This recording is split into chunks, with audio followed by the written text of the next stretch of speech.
"Oh my gosh, Mark, you're still the best of them all in the whole world," Tracy squealed with delight. This was good news. This was also bad news. Her compliment hit me like a blow to the head, and I immediately stopped abruptly, sucking in air like a vacuum cleaner.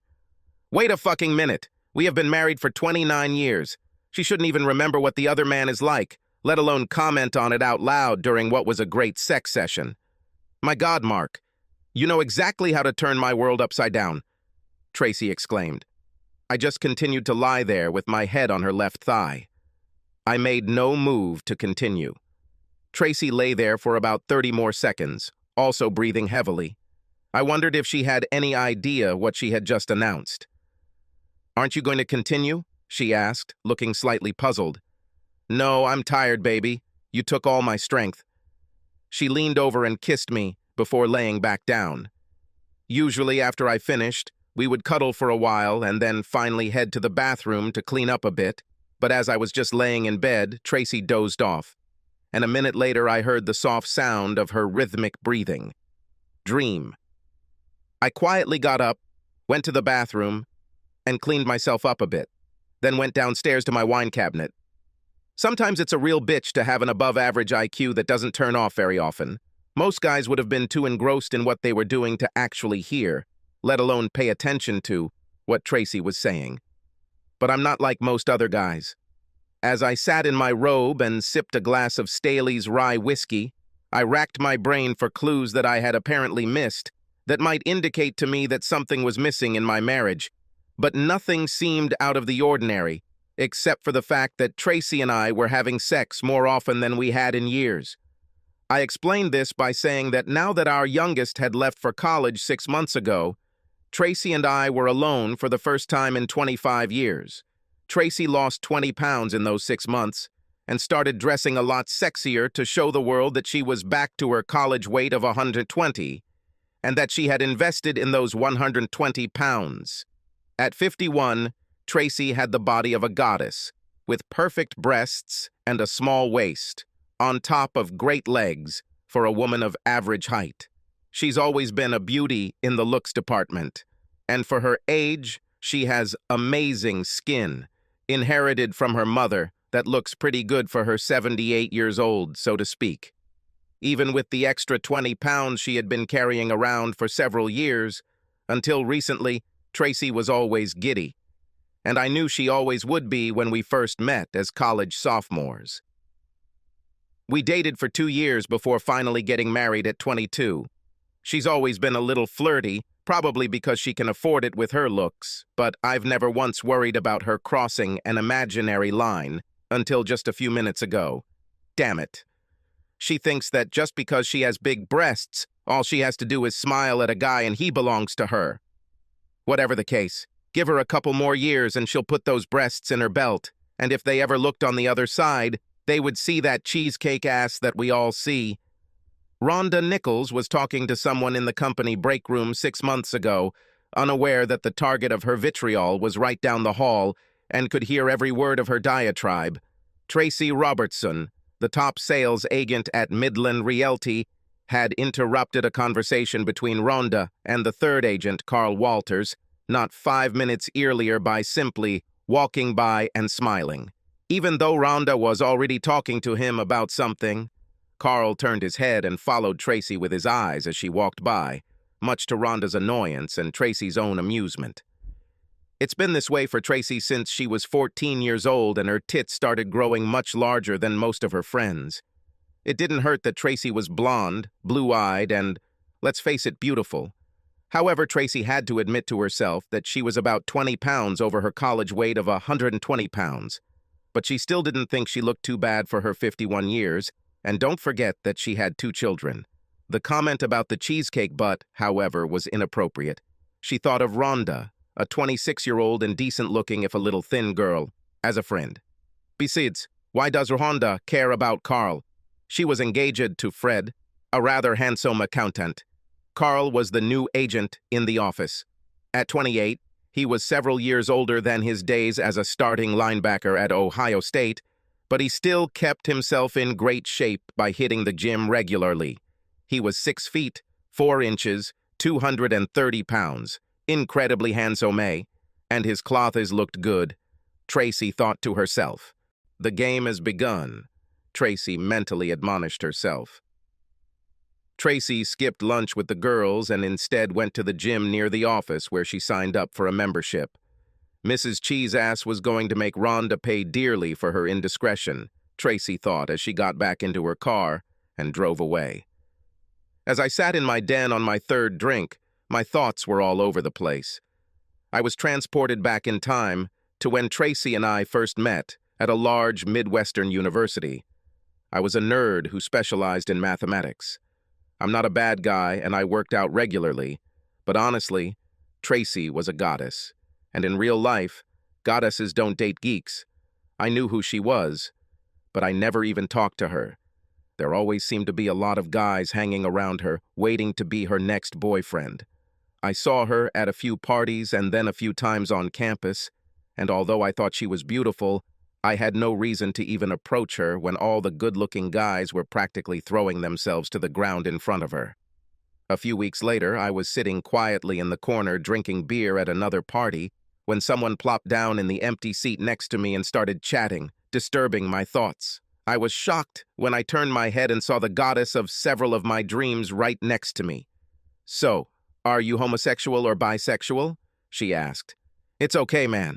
I'm not against either, but you have to be one or the other, because there hasn't been a single straight guy who hasn't tried to chat with me since I was 15, and I don't see a ring on your finger, which means you're not married. So, what is it?" I immediately turned the brightest blush of my life and started stuttering like a fucking idiot. The girl's t-shirt practically fluttered with every breath she took. She was just as beautiful up close as she was across the room, and I instantly began to get aroused. My genius-level IQ couldn't process what I was facing. "So that's how it is," she said, staring at my crotch.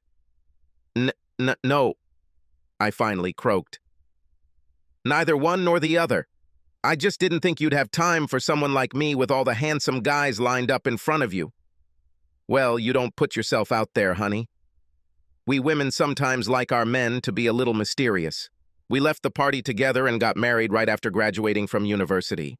I wasn't kidding myself. I knew Tracy's number was higher than mine when we got together, but I knew what to do with a girl when she's in my bed, and that included using more than just rhythmic sex to please her. I will say that I am quite talented, and I don't think any of the women I have ever slept with would disagree with that statement. I turned Tracy into a pile of quivering jelly on our first night, and I can still do it today, even though she doesn't seem to want me to do it anymore. And then there was tonight. Tracy and I didn't make love for 2 weeks, which was about the longest period of our lives, except for the time when she had our children. Either she was tired, or she was not in the mood. Then I forgot what the excuse was. I didn't actually ask a 4th time. She was standing at the kitchen sink, rinsing a pot, so her hands were full. I walked up behind her, cupped both of her wonderful big breasts in my hands, and started playing with her. She tried to push me away, but I removed my hand from her chest and put it in my sweatpants. I took the pan from her hands and led her to our bedroom. I undressed her in seconds. As usual, she just screamed, unintelligibly, but later she actually began to say words.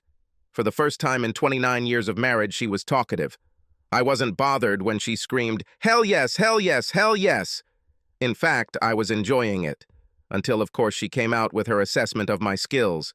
And then it all got real. Too real. Tracy's campaign to seduce Carl Walters began in earnest 2 weeks after the break room incident. She and Carl were working on a deal, which gave Tracy the perfect excuse to invite him to dinner. On the surface, it was no different from the time she invited other agents to lunch to discuss work, since she was not only the senior agent in the office, but also the #1 producer. Usually, the higher rank paid for lunch. In this case, she made sure that Rhonda was well informed about the dinner. Tracy was professional enough to figure out the business first. After all, a deal is a deal and a payday is a payday. Then, with things settled, Tracy apparently flipped the switch and became Carl's new hottest, if not best, friend. Over a bottle of wine, She learned almost everything about Carl, from his football days to his personal life. Yes, he told her. He did have a girlfriend, but they weren't exclusive yet. Tracy made sure to touch Carl's arm and wrist several times as they sat at the table talking. Her forest green professional blazer was unbuttoned, and her crisp white top was tight and unbuttoned to the top of her large breasts, as Carl could see. During the conversation, she leaned forward several times, and after a while, glancing quickly at the young man's lap, she realized that she had achieved the desired effect. It's so easy with men, she thought to herself. He is mine, but he doesn't know it yet. When I lose another 5 pounds, then I'll show him his gift. The private investigator I hired was worth a lot of the money I was planning on spending on a vacation to Hawaii this year. But given what he found, I think we weren't going to take that vacation after all. Apparently, Tracy was regularly having sex with the new realtor in her office, Carl Walters, as well as some guy named Fred Lazarus, and worse, her trainer at the gym. The private investigator seemed shy as hell while giving me his report, and I had to wonder if he was also going to go after my cheating wife. While not a complete nerd, I have made an eclectic group of friends over the years. One of my oldest friendships was with a lawyer named Martin Bolins. Like me, Marty was something of a smart, geeky guy, but I knew that if I ever got in trouble and needed a lawyer, Marty would have my back until the very end. Maybe he couldn't possibly snap a pencil in half, but I've heard stories of him having no problem crushing a soul or two to make sure his clients won their cases. And we both agreed that Tracy should be punished for adultery. We didn't live in a guilt-free state, so why let her hide behind a veil of irreconcilable differences? Tracy only planned to sleep with Fred Lazarus once. He was the fiancé of Rhonda, who called her a cheese-ass. And Tracy's lesson to Rhonda was to let her fiancé enjoy a real woman's body. They'll have to keep it a secret from Rhonda, but Tracy will be able to smirk at this woman for ages. However, it turned out that Fred Lazarus had 9 inches of dignity on his 25-year-old body and was a very skilled swordsman. And that night she decided that she would enjoy the young man much more than once.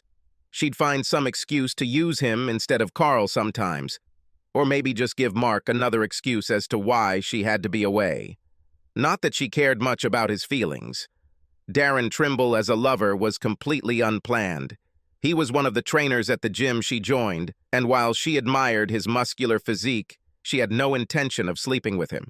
That all changed when the young man gave Tracy a one-on-one workout, during which he placed his strong hands on her shoulders while demonstrating the exercise.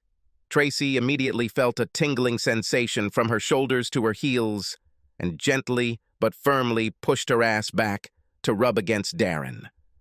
The young man didn't hesitate to grab Tracy, and within 15 minutes the pair were in Darren's tiny flat, grabbing each other and tearing off their sportswear with the urgency of a couple on the first night of their honeymoon. She arrived home from Darren's apartment about 30 minutes later than usual and was still in her workout clothes when Mark walked in about 5 minutes later. She quickly went upstairs to take a shower before going downstairs to start dinner, and her husband didn't seem to understand. Tracy was still in her workout clothes, and when I came home from work the other day, apparently she had just walked in. While I knew she was working out regularly now, as evidenced by her newly toned body, she was now also working out with a trainer, as my detective had reported a few weeks ago, so I assumed it had been a damn longer run than planned. She had a scared look on her face and didn't even bother going over for a quick greeting kiss like usual, and practically ran upstairs and got into the shower, all the while muttering about needing to wash the sweat off her body. The excuse would have worked if not for my private investigator's report. I'm sure at that moment Tracy thought she was 10 feet tall and bulletproof. Despite how angry I was with her, I controlled myself in the evening when we were both home. She was putting away the dishes after dinner, and I was watching TV in the living room when the doorbell rang. She shouted at me to come over, but after making sure through the window that it was the processing server, I politely asked her to open the door herself. She chuckled at me, opened the door, and, a little later, staggered into the living room, holding a banal manila envelope in her hands. "What the hell?" she hissed at me, looking at the opened envelope. "How could you do this to me? What about our family?" You're just upset that I pulled the trigger on you, I replied dispassionately. If you had a little more time, you would have done this to me yourself. You don't love me anymore. As I understand, this hasn't been the case for some time. I know of others, or at least some others. I started to choke when I finished speaking. Tracy began to blush deeply, and her look turned from shock to rage. You think you know something? Then go ahead and say it. I'm all ears. Carl Walters, Fred Lazarus, and I reached into my pocket for a small piece of paper. Darren Trimble. Yes, that's who I know about. Tracy's face changed expression again. This time it looked like the face of someone who had been punched in the gut. She sat down on the sofa opposite me. I guess she was pretty sure that at best I had suspicions and not answers.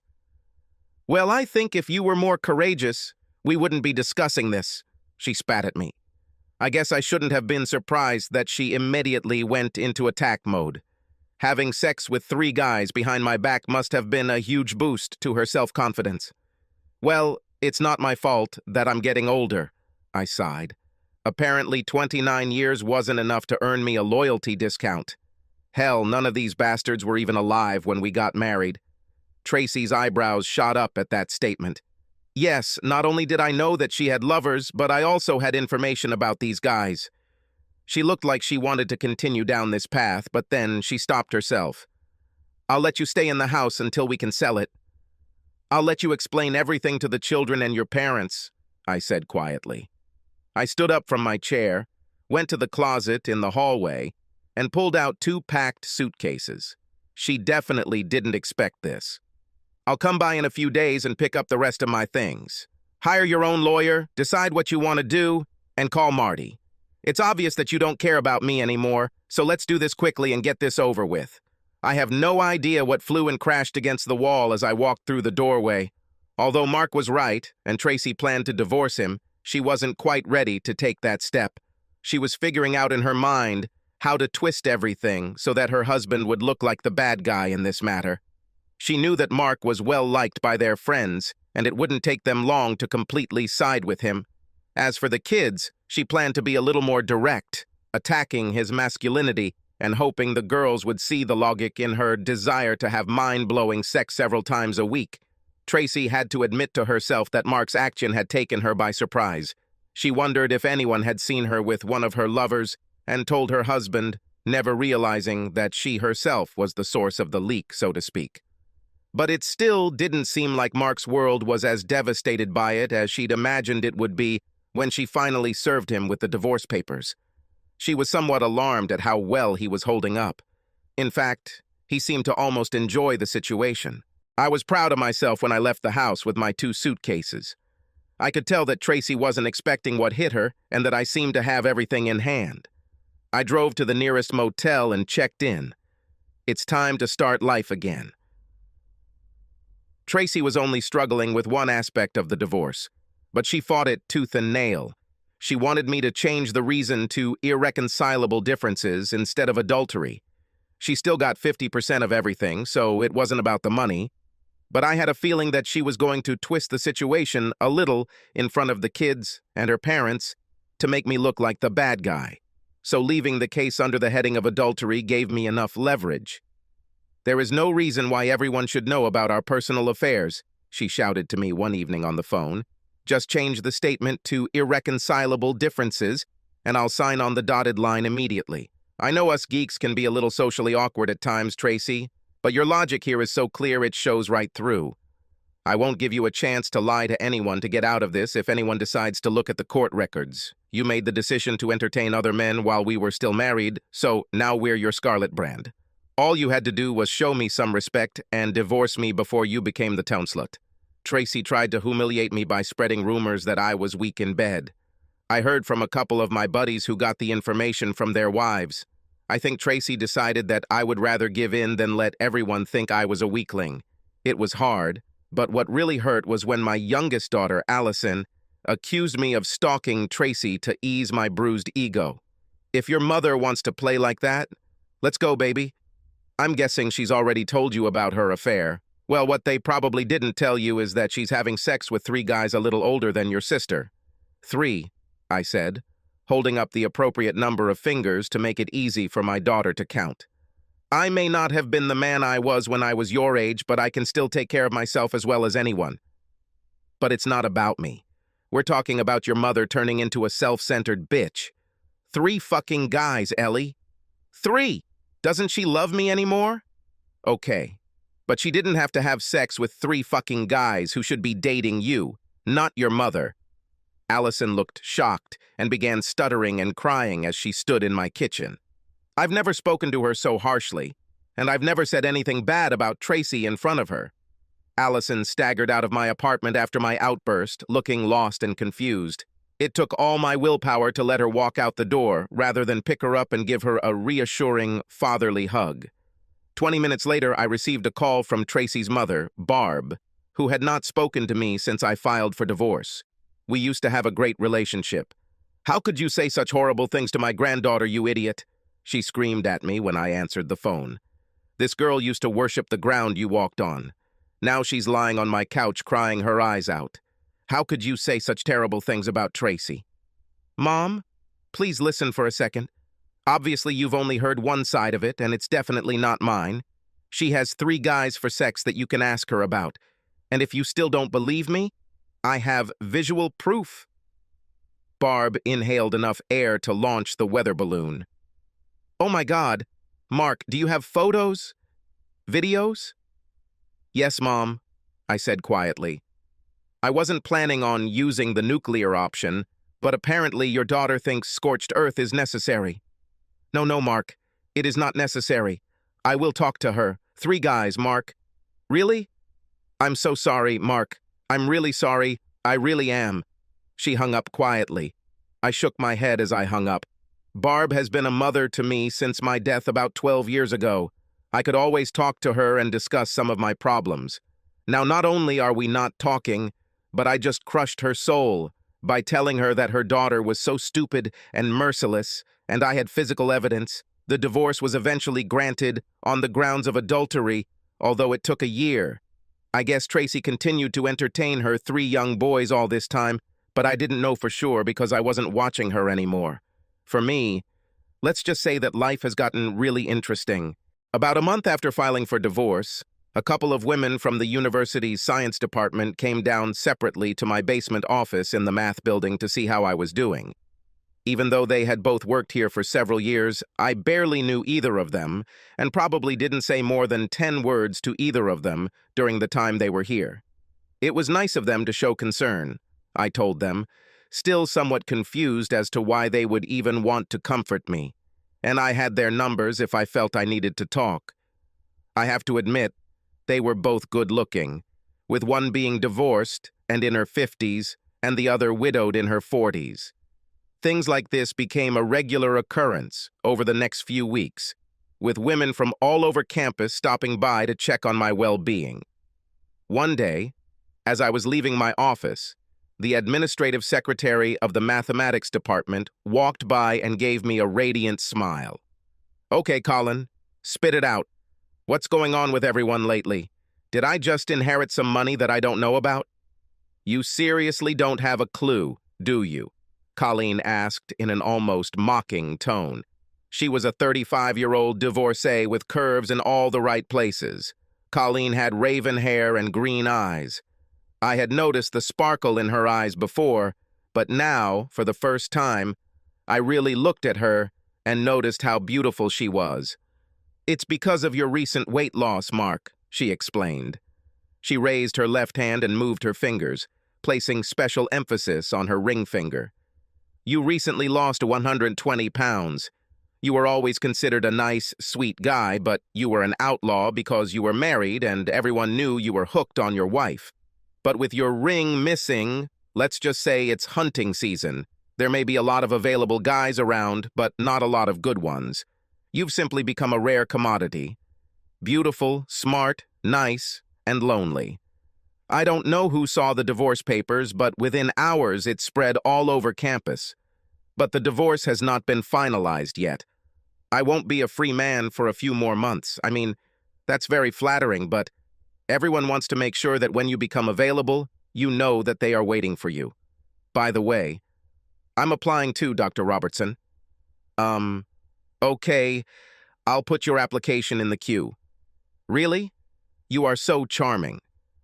Tracy knew that although Mark was angry with her, he wasn't the type of man to talk about his personal situation all over town. So she decided that she could at least keep her personal situation a secret for a while.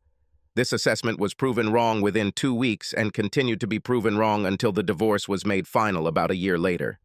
Are you crazy, woman? I know you're a goddess and you know it, but how could you let the sweetest guy in the world leave you? Marge Rochambeau, Tracy's oldest and closest friend, asked this when she called Tracy about a month after Mark applied. Oh shit, how did she already know about this? Tracy thought to herself. Marge lived in Tracy's hometown, about 2 hours north. Tracy decided, wrongly as it turned out, that she had at least a couple of months before she had to worry about telling most of her friends, family, and acquaintances. Someone in Tracy's family must have spilled the beans, regardless of Tracy's belief that they, like Mark, would remain silent. Okay. It's a long story, Marge, Tracy began slowly, trying to figure out how to tell her friend the whole truth, at least for now. Well, I heard most of it from my mom after she tried to give me the slip and then broke down and cried like a baby at Walmart last week. Marge called Tracy's mother Barb Mom, almost from the moment she and Tracy became friends when the girls were in 2nd grade. When Marge ran into Barb at the store, she asked about Tracy, Marge said, and Barb began to stutter and then ramble before finally bursting into tears. Once Marge calmed Barb down enough for her to make sense, she got the full, unfiltered story. You cheated on a wonderful boyfriend, a wonderful husband, a wonderful father, and a wonderful provider because he got older and you thought you deserved better. What about him, Tracy? You're about to be an old woman yourself, and I bet you're not quite the same woman you were when you were 30. Have you considered this scenario at all? Marge howled into the phone. I always knew you had a selfish side, but I never thought you would ever show it to Mark. On the day the divorce became official, Mark was sitting in his apartment. He ate a small salad and drank half of a 750 milliliter Buffalo Trace bourbon. Tracy, on the other hand, invited Carl to a fancy dinner, and then they went back to his house. It was a scene they had repeated many times over the past year and several months, but for some reason Tracy found herself unable to keep the candle lit.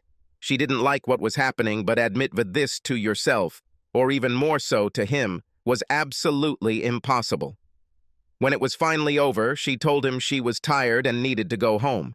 She carefully removed Carl's hands from her chest, got dressed and left, noting as she got into the car that her first official night as a divorced woman was far from successful. I have a genius IQ. I can crack passwords in my head and read 4 books at the same time. But I have no fucking clue how to understand a woman, I told Judy Scalise, a longtime friend of Tracy and I, as we had dinner on my first official date 2 weeks after the divorce became official. I chose Judy because she was an old friend of mine, and I decided there would be no misunderstanding between us. I thought I had you girls figured out, but apparently I was just fooling myself for 30 years. So what should I do next? Judy was an artist, and I always found her thought processes to be quite unique. She was a couple of years younger than me and kept fit with regular stretching and yoga, and her smooth skin also belied her age. She had dark brown hair and blue eyes that looked like they could penetrate my soul. I found myself starting to think about her naked in my bed. I was hoping you would call eventually, Mark, she replied. However, I didn't think I'd be number 1 on your list, so I'm very honored. But let's not waste time talking about you and Tracy. This can be discussed over a cup of coffee at noon. Tonight, let's be 2 adults living our own lives and see what happens. How about we move on? I nodded my head. I agree. You can't move forward if you're busy looking back. I stood up, leaned towards Judy, and planted what I hoped was a firm kiss on her soft lips. She also stood up, leaned over the table towards me, and tried to suck my tonsils out of my mouth. I almost choked when she allowed me to gasp for air. Before that night, I had never thought about Judy in a sexual way. Yes, she was a beautiful woman and I could appreciate her great body, but I just didn't lust after other women when I was married. Firstly, I was married, and secondly, why would I lust after another woman when I was married to a goddess? I was out of the game, so to speak, for a hell of a long time, and I think it showed. I don't think my complexion returned to my normal color until the end of the meal, but I tried to relax and be calm. I think I managed to have a coherent conversation. We ate a slice of cheesecake and each had coffee for dessert. And then, I think we need to go back to my house for a real nightcap, Mark, Judy said, looking into my eyes. If I'm not mistaken, you haven't had sex since you left Tracy. I would like to be your first after the Queen. I know it sounds stupid, but I was actually afraid to have sex with Judy. It had been a long time, and I knew I wouldn't last long. And then I would need time to recharge, since I'm not 21 anymore. And since Judy was a friend of both Tracy and me, well, I wouldn't want the whole town to know about my failure. Dr. Markland Robertson, genius, professor of computational physics at the university, is a loser in bed. I could see how everyone would think that Tracy was right to leave me since I was an underachiever, where it really mattered. Judy made coffee when we got to her house and then excused herself to change into something more comfortable. My head was spinning. Judy returned wearing what looked like a terry robe made of a pullover with straps that only reached mid-thigh. Her nipples stuck out through the thin terry cloth, showing me that she had taken off her bra. I was more than a little interested. We sat together on her couch, drinking coffee and chatting innocently. I tried not to drool. "Mark, wake up! Mark!" I heard Judy's voice from somewhere deep in my brain. Oh my gosh, is there a drool running down my chin? I thought. Judy carefully took the coffee cup from my hand, placed it on the edge of the table, and quietly led me into her bedroom. I wasn't quite in this world when she slowly undressed me completely. "Wow. Slow down," I said quietly as my brain began to work.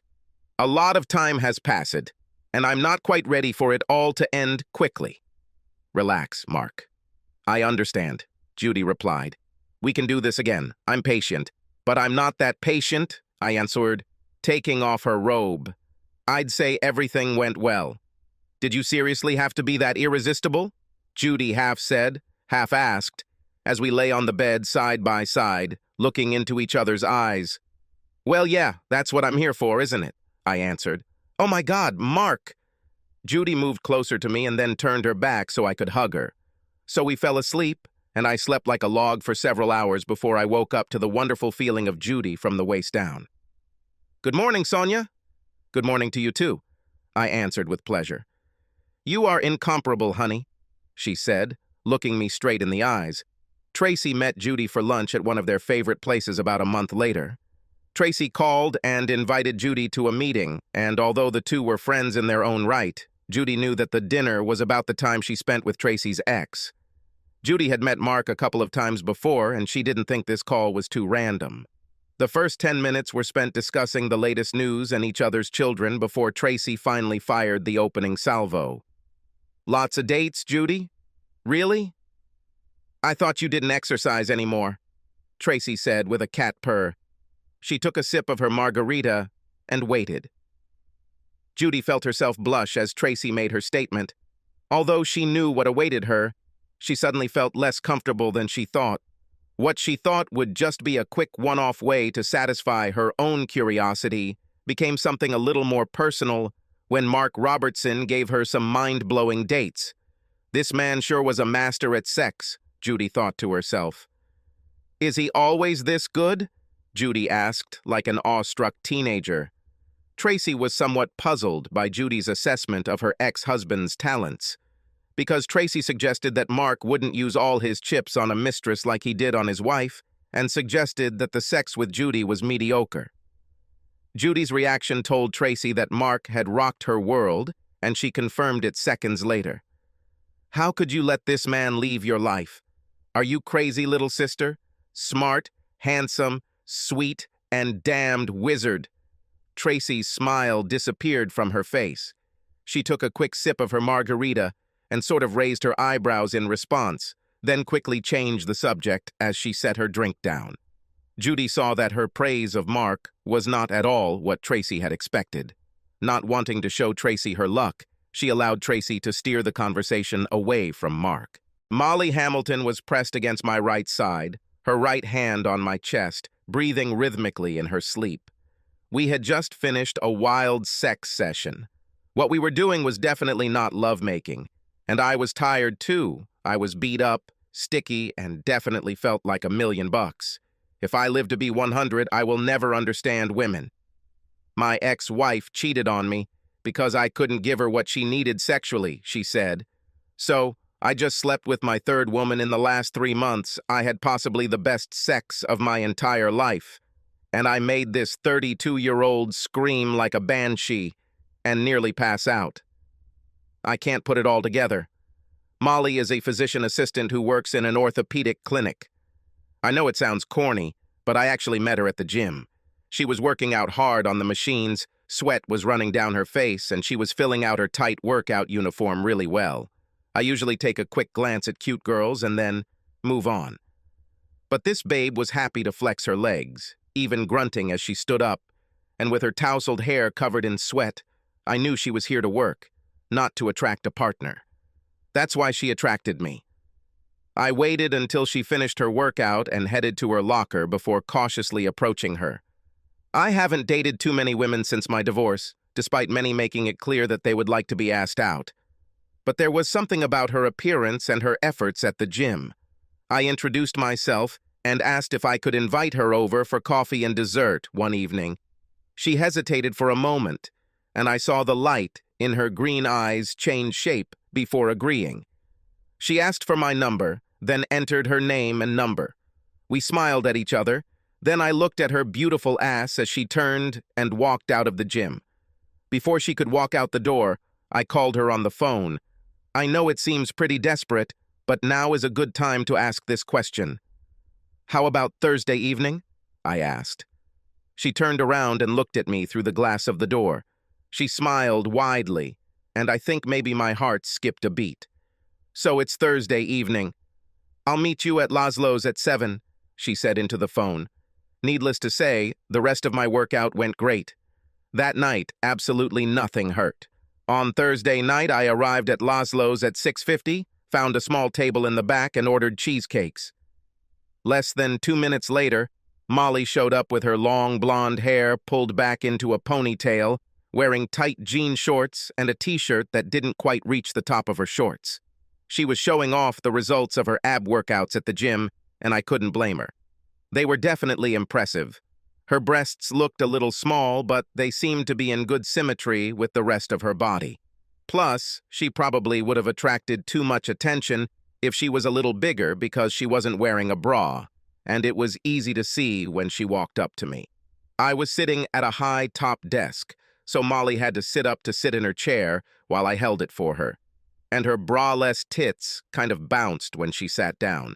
She caught me looking at the rebound and raised an eyebrow in question, so I smiled and nodded back at her. We ate cheesecake, drank coffee, and talked for 2 hours. I found myself bewitched by this woman, who was not much older than my daughters. I don't know if she was as keen on me, but she agreed to go out with me in a week, starting on Saturday. We visited the antique car museum before heading to a restaurant for a bite to eat. We then headed back to my apartment, and the rest, as they say, is history. Obviously, the old man still had something left in the tank. While Mark was falling asleep, on the other side of town, Tracy was getting pleasured hard and fast from a young guy she had met earlier in the evening. She again did not dress herself up as she would have liked. Shouldn't this have been more fun? She thought to herself as she got into the car to drive home. She took a quick look in the rearview mirror, and although she liked what she saw, something was definitely wrong, she thought to herself. Carl broke up with her a month ago, saying he wanted to start dating someone who was looking for marriage and children. 2 things Tracy couldn't give him. Carl was right, and he was nice about the breakup. But as Tracy realized then, she had been dumped for the 2nd time in a row. First Mark, then Carl. Tracy was able to rationalize Carl's departure by noting to herself that sex with him was becoming stale. At times, she seemed disinterested. This shouldn't have happened to someone like me, she thought in the deepest recesses of her mind. As Tracy pulled into the driveway, she told herself that the next time she went out, maybe she should look for someone more her age. They might not be as hot as the younger guys, but maybe she would actually be interested in what they were talking about. Spending time with Molly only reinforced in my mind what I had always believed about Tracy. From my limited experience before I met Tracy, I always felt that she was not nearly as good at sex as others I had slept with before her, and I truly believed that it was because she was a goddess, and she knew it. Women like Tracy don't have to work hard to attract guys, and at the same time, that's probably why they didn't work very hard in bed. At first, they don't need it.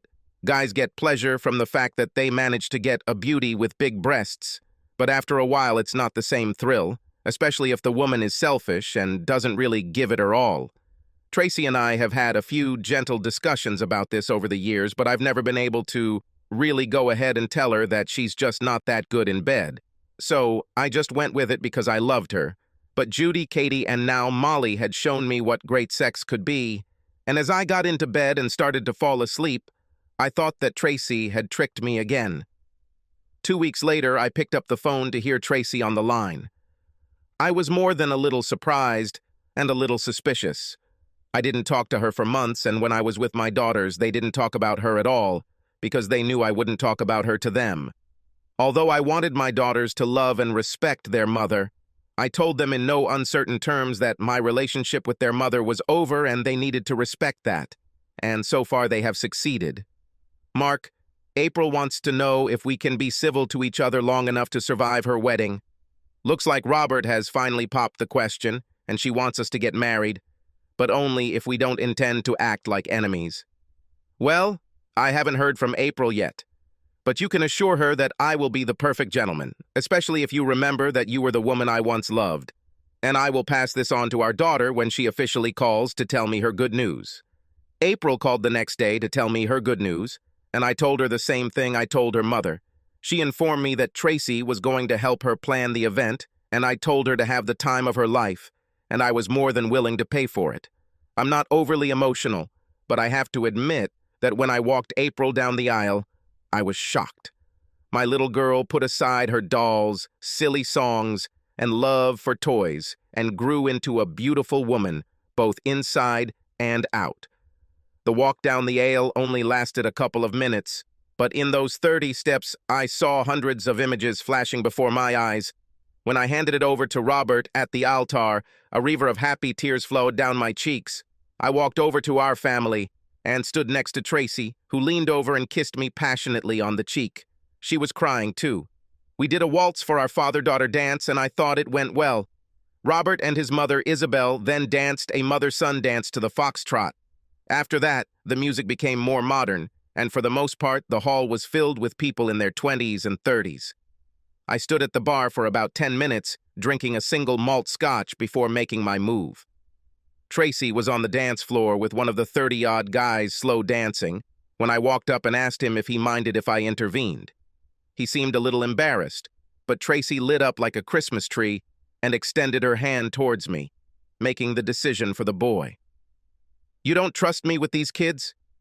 Tracy teased, looking at me somehow sideways. "Thanks to you, I think half the population knows that I am a slut. That young man you just sent away pressed his manhood against my stomach and hoped that he would go home with the mother of the bride." "If that's what you want, I'll bring him here in a second," I replied. "But I thought that at least for a while, you'd enjoy talking and dancing with someone who doesn't think Beyoncé is a living legend." "Touché," she answered. "Well, unless you pull out a knife and kill me right here on the dance floor, I think we've been pretty good this weekend, don't we?" I asked seriously. "I should have agreed, but for a moment I thought the bride was going to have a panic attack when you approached me on the dance floor," Tracy giggled. "Well, we haven't been very mature towards each other lately," I admitted. "But still, at least we waited until they left the house before we exploded," she replied. We danced through a couple of slow songs. Then, as the music sped up, her previous dance partner returned and politely asked if he could switch roles with me and intervene. I think Tracy was a little surprised when I agreed. Ellie joined me at our table when I returned from the bar. She sat next to me, watching her mother on the dance floor. Without taking her eyes off the floor, she asked in a joking tone, "You think I'll have to worry about men stalking her when she's in a nursing home?" I glanced sideways at my daughter, not wanting her to see me checking her expression. Her tone may have been joking, but her eyes told me she wasn't joking. "But what about you, Dad? Mom tells me that you date from time to time, but replacing her is proving to be an impossible task." "I'm fine. Better than fine, actually, baby," I replied. "Your mom doesn't know as much about my life now as she thinks she does, but all I will say is that I have no shortage of female attention, and I'm not trying to replace her. I'll deal with this if I want." Just then, Wendy Adams, an old family friend, came to our table. Wendy and her husband, Earl, have been friends with Tracy and I since the children were little. Earl died a few years ago from cancer, and I know Wendy and Tracy still kept in touch. I didn't see her that much because Earl and I were best friends. Wendy was a couple of years younger than me, but judging by the tightness of her dress, she kept herself in pretty good shape. I invited her to join Allison and me at the table, but she just smiled and asked Allison if she would excuse us while we hit the dance floor. Allison seemed a little surprised at first, but then kindly told us to get out and shake ourselves. As we headed toward the dance floor, Allison grabbed my hand and leaned over to whisper, "Coincidences like this only happen in movies, Dad." We danced to a couple of songs, then went to the bar, went and sat in the comfortable chairs right outside the room. We talked for a bit. Then Wendy took my hand, looked really serious in my eyes, and asked the $64,000 question, "Are you still in love with her, Mark? Because if that's the case, then I don't need to make a fool of myself and invite you to dinner." I didn't see this coming.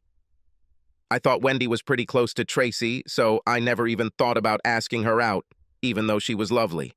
I always thought Earl was lucky to have her, and I must admit I was a little surprised that she wasn't snatched up right after the appropriate time of mourning had passed.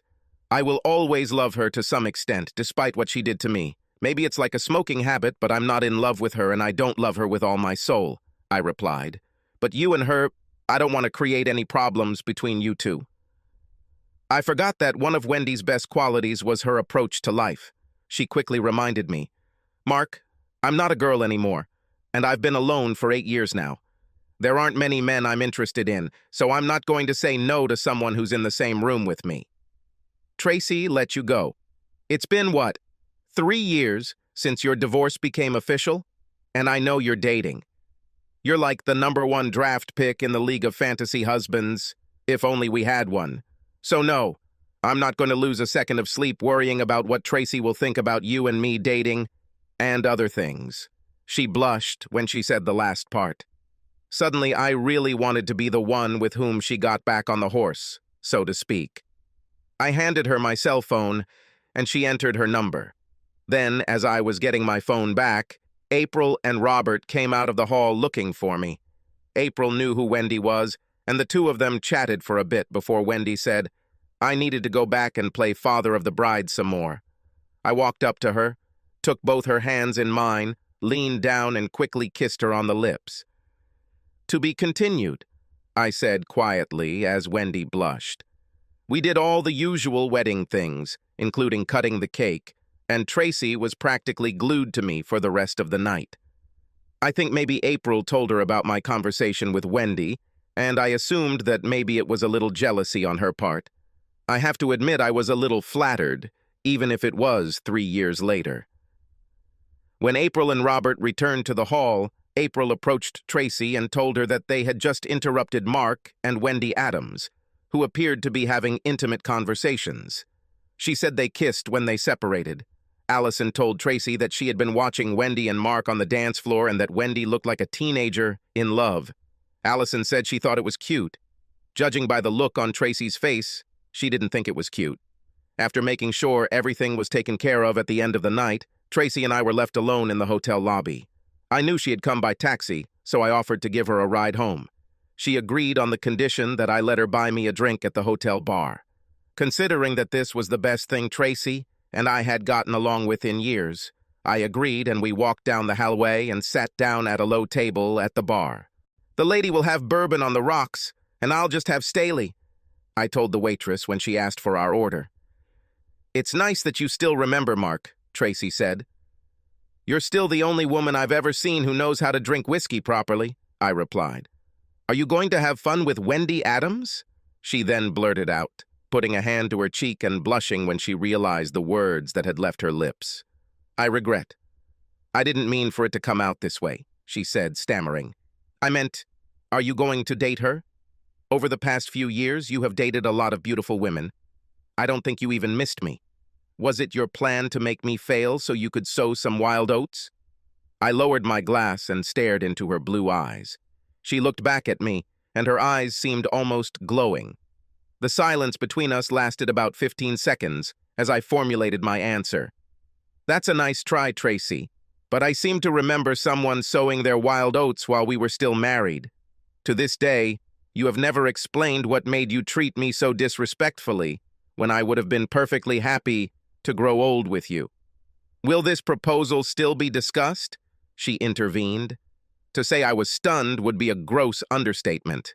My jaw dropped as I stared at her. Okay.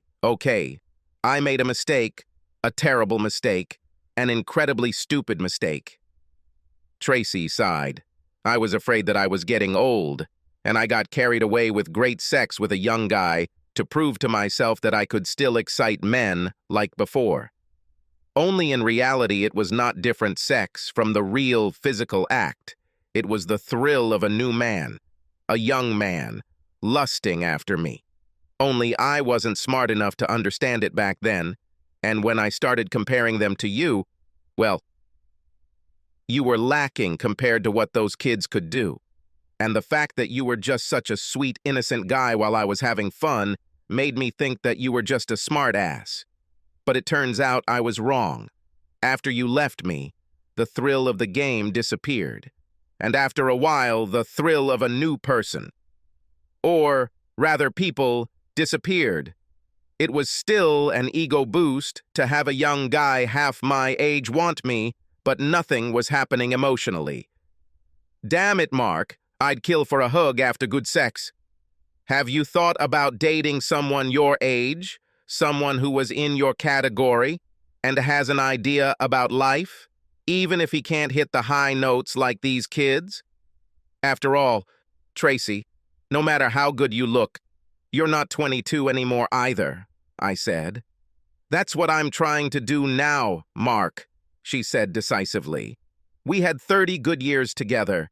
Can you forgive my error in judgment and become mine again? Please. There were large tears in Tracy's eyes. Before all this started, I would have held her in my arms and tried to make the world a better place for her. Even now, after everything that had happened, part of me still wanted to do just that. In the end, to some extent, it was a victory. No, 3 years ago this might have been a victory. Now, it was just a desperate apology. I shook my head slowly. First of all, we only had about 29 good years together. I definitely wouldn't call this last year a good one. But this is real life, Tracy. In real life, we won't succeed. Come on, let's take you home. Wendy Adams ended what had turned out to be a pretty good second bachelorhood for me. I waited a week to call her after the wedding. We ate at a nice seafood restaurant a couple of towns away. She wore a tight dress, and men kept staring at her all night. But unlike Tracy, she didn't seem to notice the attention. Her attention was solely focused on me. After a great meal and great conversation, we went back to her house for after dinner, drinks, and dessert. She poured us both a glass of cognac, which we casually drank in about 5 minutes. Then it was time for dessert. She stood up, took my hand, and led me to the upstairs bedroom. I noted that this was not the master bedroom, and did not appear to be used very often. I completely understood her reluctance to have sex in the bed she shared with Earl. Wendy didn't need to tell me to be gentle with her. I knew she probably hadn't had sex with more than a couple of guys since Earl's death, if any. I knew that they were very much in love with each other. I did it very gently and slowly, starting with soft kisses on her lips as I helped her take off her clothes. She then started helping me out of mine as I started kissing her bare shoulders, then her upper breasts. Her beautiful big tits still had life in them, and stood out proudly against gravity. Tenderness gave way to passion, which I didn't even expect to see in this woman. When I finally looked up, she could barely breathe out, "Enough!" We kissed a little more, then just lay there entwined until I heard her breathing enter the sleep cycle. She looked like an angel, and I must have watched her sleep for a good 10 minutes. In the last 3 years since my divorce, I have experienced an amazing sexual renaissance and enjoyed women of all ages. However, there was something about this connection.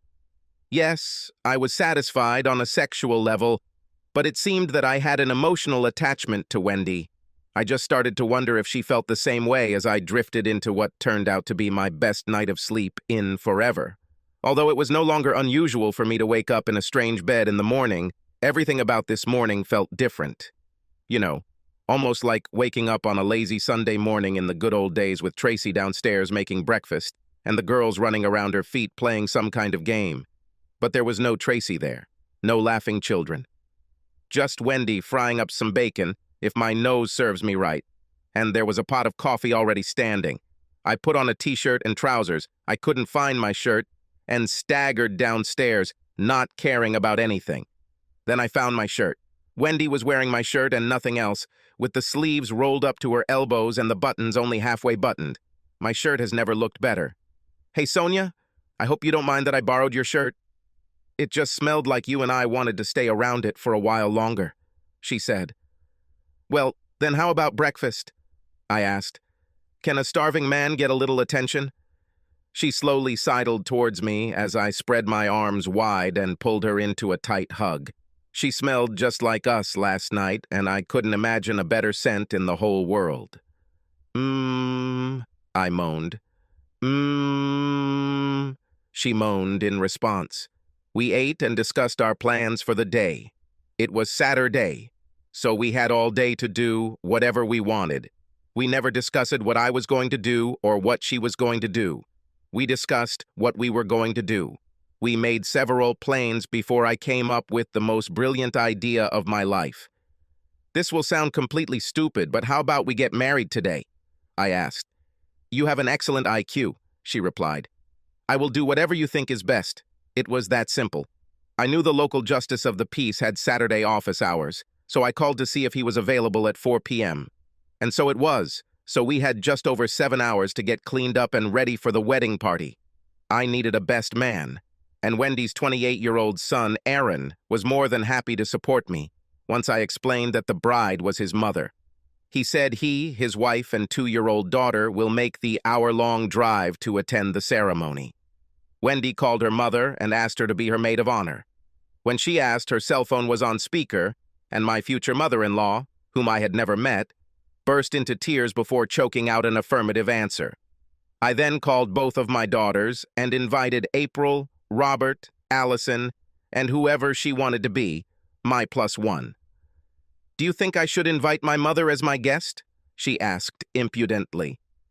"Only if you really want to, but I honestly would rather you didn't," I said. "She's had a pretty rough time lately, and I don't want to look like I'm throwing my luck in her face. One of my best friends owned a nice restaurant in town, so I quickly called him and asked if his banquet room was available for the day. He said he would be happy to provide it for me, so I booked the room for a day. We both then invited a few other people who we thought would like to celebrate this wonderful occasion with us before I went to the best jewelry store to buy engagement rings. Tracy was leaving her favorite boutique with some bags in her hands when she almost literally ran into Wendy on the sidewalk. Although they weren't as close as they once were, they were still friends and had been for about 25 years. They chatted amiably on the sidewalk for a few minutes before Tracy noticed 2 rings on Wendy's left hand. "My God, girl, they are absolutely amazing." Wendy blushed deeply as a light went on in Tracy's brain. Are you married? To Mark?" "So." Tracy swayed a little, and Wendy thought she might faint. She took her friend by the shoulder and helped her calm down. "I didn't know." "I'm really sorry," Tracy quickly apologized. "We really didn't talk about it too much. It just all happened so fast." Wendy blushed. "Fast? It's certainly not like the Mark I know," Tracy said. "Have you ever had the feeling that everything was so right that you just had to do it? Wendy continued. I mean, who would let a person like that get away? Wendy immediately raised her hand to her lips. That's not what I meant, Tracy, honestly. This is simple. Yes, I understand, Wendy. It's okay. Trust me. I know I'm an idiot. Learn from my mistakes and never let this man get away. Of course, there must be a lot of good guys out there, Tracy whined to her therapist, Dr. Ellen McForrest. They seemed to be everywhere when I decided to leave Mark. And then, they just all disappeared. You are a smart woman, Mrs. Robertson. You should have realized that there are very few good single men at your age. But you didn't even fish in those waters. Did you really believe you could catch a talented young guy and keep him? You should have known that sooner or later you might actually have to talk to him and make a life with him instead of just having sex with them. God, Doc, real life really sucks sometimes. I'm standing on the back porch of the house Wendy and I bought together shortly after we got married 10 years ago. For many reasons, we felt we should have our own home. It's a smaller house, with only 2 bedrooms, but it has a large living room and a large family room, so there's room to accommodate when we have all 3 kids and their families. We have already become grandparents 6 times. I'm grilling when Wendy comes out with a couple of whiskeys on the rocks. She hands one to me and I peck her on the lips. I can't help but marvel at how she looks 20 years younger than her 63 years. She still takes good care of herself, although her light brown hair has some gray in it. But she can still turn some heads when she dresses up for one of our casual nights out on the town. Hey, we may be old, but we're not dead yet. In fact, we still have fun in the bedroom twice a week, and sometimes have a little fun in the shower. Anything is possible because medical science is a gift from God. Even though I loved Tracy with all my heart when we were married, I just can't imagine not spending the rest of my life with Wendy. She captured my heart in a way Tracy never did. In some twisted way, I should be grateful that Tracy cheated on me, because without that pain, I would never have had this pleasure. I run into Tracy every few months. She hasn't looked so good for a long time. She always looks sad and constantly apologizes. I always think about it, but I'm too polite to ever say the word thank you out loud. At 65, Tracy's large breasts no longer rise high, but with a good support bra, it was less noticeable. She got her cheesecake ass back, and as she walks through the mall, she realizes that men no longer pay any attention to her. As she headed to her car in the parking lot, she noticed Mark walking towards her. She made sure to stand straight as he approached. "Hello, beautiful," he said affably, leaning down to kiss her on the cheek. Tracy couldn't help but blush at the compliment. The couple then engaged in small talk for a few minutes, mostly about their shared grandchildren, before Mark said it was time for him to move. He knew what would happen next. "Mark, I'm really sorry," Tracy said. As usual, Mark looked straight into Tracy's eyes, hesitated, and smiled without saying anything. He got into the car and moved forward, moving on with his life.